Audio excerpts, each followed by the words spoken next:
జై శ్రీరామ్. జై శ్రీరామ్. హిందూ సోదరులకు, హిందూ బంధువులకు అందరికీ ముఖ్యమంత్రి రేవంత్ రెడ్డి గారంటే మాకు చాలా గౌరవం. ముఖ్యమంత్రి రేవంత్ రెడ్డి గారిని ఒక ఆర్ఎస్ఎస్ కార్యకర్తగా చూస్తాను నేను. అయితే వారు కూడా ఆ గౌరవాన్ని అలానే ఉంచుకుంటారని అనుకుంటున్నాను. ముఖ్యమంత్రి రేవంత్ రెడ్డి గారు అందరు చెప్పుకుంటారు నేను ఆర్ఎస్ఎస్ కార్యకర్తని. మాకు కూడా సంతోషం అనిపిస్తుంది. మేము కూడా ఒక ఆర్ఎస్ఎస్ కార్యకర్త ముఖ్యమంత్రిగా ఉండడం గర్వకారణము. అదేవిధంగా మీరు ధర్మానికి కట్టుబడి ఉంటారని అనుకుంటున్నాను. ఏమనుకోవద్దు సోదరులారా, కొద్దిగా అనీజీగా ఉంది.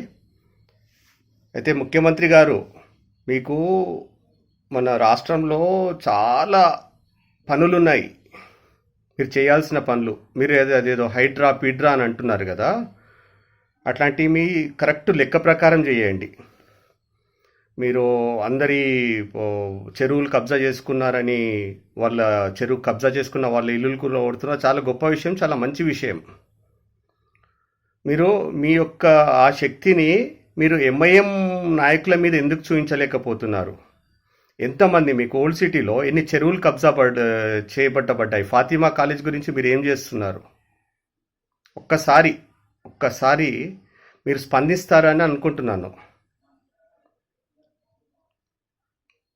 మీరు సమాజంలో చేయాల్సిన పనులు ఎన్నో పెట్టుకొని హిందువుల మనోభావాలు దెబ్బతీయడానికి ప్రయత్నిస్తే మేము ఊరుకోము. హిందూ సమాజం ఊరుకోదు. రేపు గణేష్ చతుర్థి జరగబోతుంది. ఖచ్చితంగా ట్యాంక్ బండ్లోనే అందరం నిమజ్జనం చేస్తాము.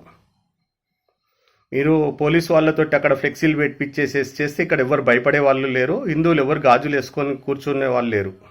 మీరంటే చాలా గౌరవం. ఆ గౌరవం అలానే ఉంచుకోండి. సమాజంలో చేయాల్సిన పనులన్నీ ఇడిచిపెట్టేసేసి హిందువుల మీద మనోభావాలు దెబ్బతీయాలని చూస్తే మీరు కూడా సంకనాకిపోతారు. కాబట్టి హిందూ సోదరులారా, అందరూ జాగృతం అవ్వాలి. ఖచ్చితంగా ట్యాంక్ బండ్లోనే నిమజ్జనం ప్రతి ఒక్కరు చేయండి. ఇప్పుడు మేము ఇంకా గణేశులను పెంచుకుంటూనే పోతాం. హిందువుల ఐక్యత కోసం బాలగంగాధర్ తిలక్ గారు పాటుపడ్డారు. వారి బాటలోనే మేమందరం నడుస్తాము. ఖచ్చితంగా నడుస్తూనే ఉంటాము. ఎవ్వరు కూడా హిందువుల యొక్క మానవభావాలు దెబ్బతీస్తే ఊరుకునేది లేదు. సోదరులారా, నా పేరు శివ. నేను బజరంగ్ సేన తెలంగాణ రాష్ట్ర అధ్యక్షుడిని. అదేవిధంగా బీజేపీ ఎండోమెంట్సల్ స్టేట్ ఎగ్జిక్యూటివ్ మెంబర్ని, రాష్ట్ర కార్యవర్గ సభ్యుడిని. నా యొక్క వీడియోని అందరూ కూడా షేర్ చేయాలి సోదరులారా. జై శ్రీరామ్. భారత్ మాతాకి జై.